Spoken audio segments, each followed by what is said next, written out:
Why war? In his correspondence from 1932 with Albert Einstein, Freud first deals with the manner in which conflicts of interest were resolved by small groups in early human history. The means of early conflict resolution is of the greatest importance to Freud. So who prevailed and by what means? It was the violent one, according to Freud. First with the bare fist. Later with tools such as weapons, increasing the importance of mental superiority and reducing the importance of physical strength. However, the aim was always one: to weaken the enemy so that he gave up resistance, arises. The enemy can be killed, then he can no longer take up his opposition and serves as a deterrent to others. If the enemy is not killed, he can render service for the victor. In this case, however, the victor is endangered by the vengeance of the vanquished. Over the course of human history, this original state of brute violence, or violence later intellectualized with the use of weapons, was replaced by law. How did this change in law come about? Freud traces the establishment of law to a single cause: that of the union of the weak. Several band together and create the law of the community against the violent individual. Violence is now taking the side of the many. In other words, changing its personnel and turning against the formerly individual. In order to obtain the right, one thing is necessary: its existence. If it only served to overcome the early violent individual once, a new violent individual would immediately rule over the many. The manifestation of law takes place further through the formation of state organs, corporations, institutions and contracts. This deepening of the law creates something like a sense of community in the population, an emotional bond. This community of interests represents the real strength of the law. Violence is thus transferred from the power of an individual to a community that feels connected to one another. These relationships are easy when the community enacts a theorized equality between people. However, this is not the case. There are always strong and weak, adults and children, old and young, healthy and sick, masters and slaves, undeservedly wealthy and poor. The law, however, is used by the strong and supports their interests. This has two consequences. On the one hand, the strong can fall back on their original power; on the other hand, the weak can dare to revolt and push from unequal to equal rights. The construction of the law is therefore extremely fragile. The numerous wars of mankind are examples of this.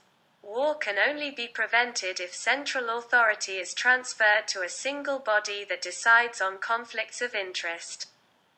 This organ is necessary for peace and must be endowed with extensive powers. The League of Nations of the time, roughly comparable to today's United Nations, had little authority and little power. Individual countries did not renounce their power. We got to know the two factors of cohesion in a community: first, the compulsion of state power, and second, the emotional ties within the community. Now the League of Nations is based on a commitment to an idea, the idea of the world community. There are examples in history of transnational ideas. The Panhellenic idea or the idea of the Christian community. Both more or less successful.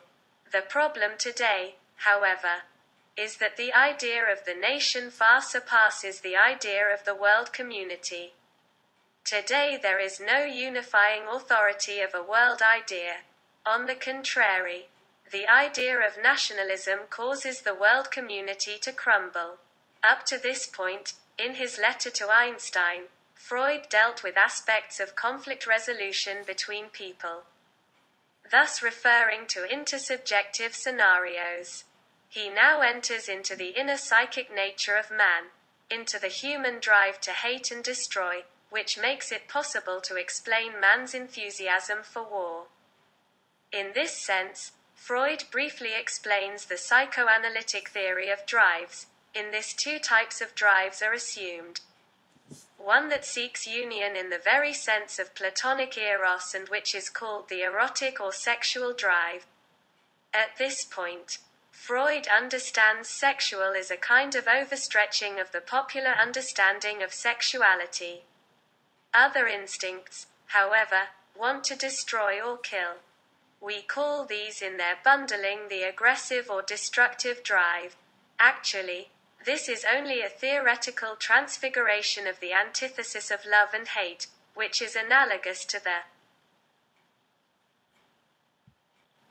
physical phenomena of repulsion and attraction. It's not just about good or bad, so it's an ethical consideration. It is about the simple nature of life, which demands both types of drives.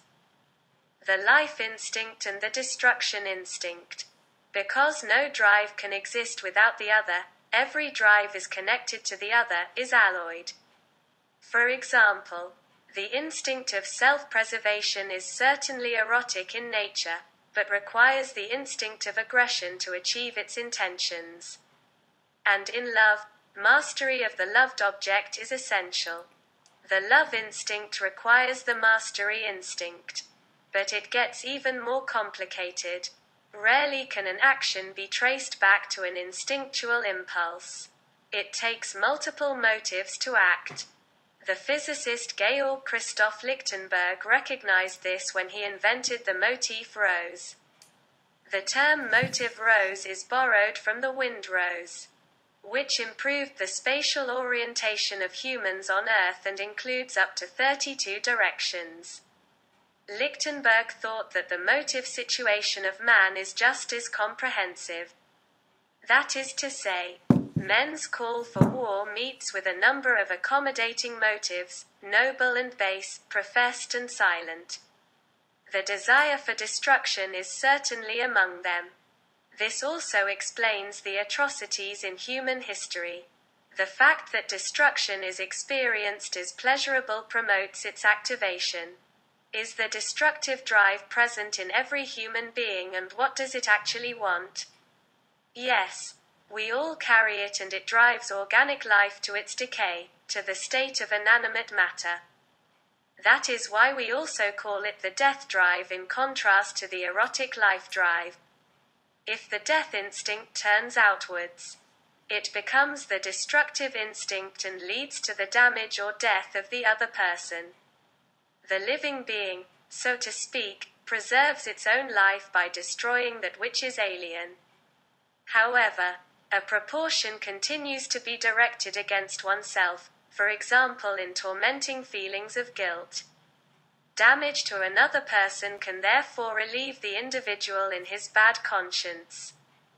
Man's aggressive tendencies cannot be abolished, since they are part of life.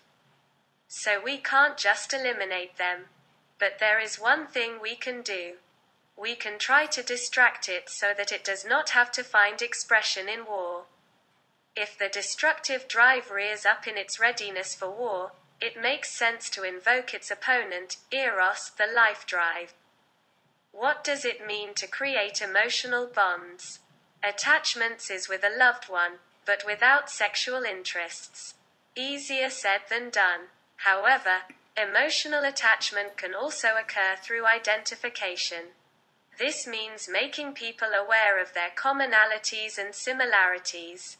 In this way, common feelings and identifications on which human society rests can be created. Regarding the concept of authority, for Freud, the separation of people into leaders and dependents is almost natural. So that the existence of an independently thinking upper class that is inaccessible to intimidation appears necessary to lead the masses. A society that would have subjected its instinctual life to the dictatorship of reason would of course be ideal. This would produce a total and resilient human union that would transcend emotional attachments. Finally, Freud asks another question. Why are we so outraged against war? The answer will usually be, Because everyone has a right to their own life. Because war destroys hopeful human lives, degrades them, forces them to murder and destroy. It is amazing that man has not yet managed to reject war by general agreement. The main reason why we are outraged about the war, however, is this: we cannot help it. We are pacifists because, for organic reasons, we have to be.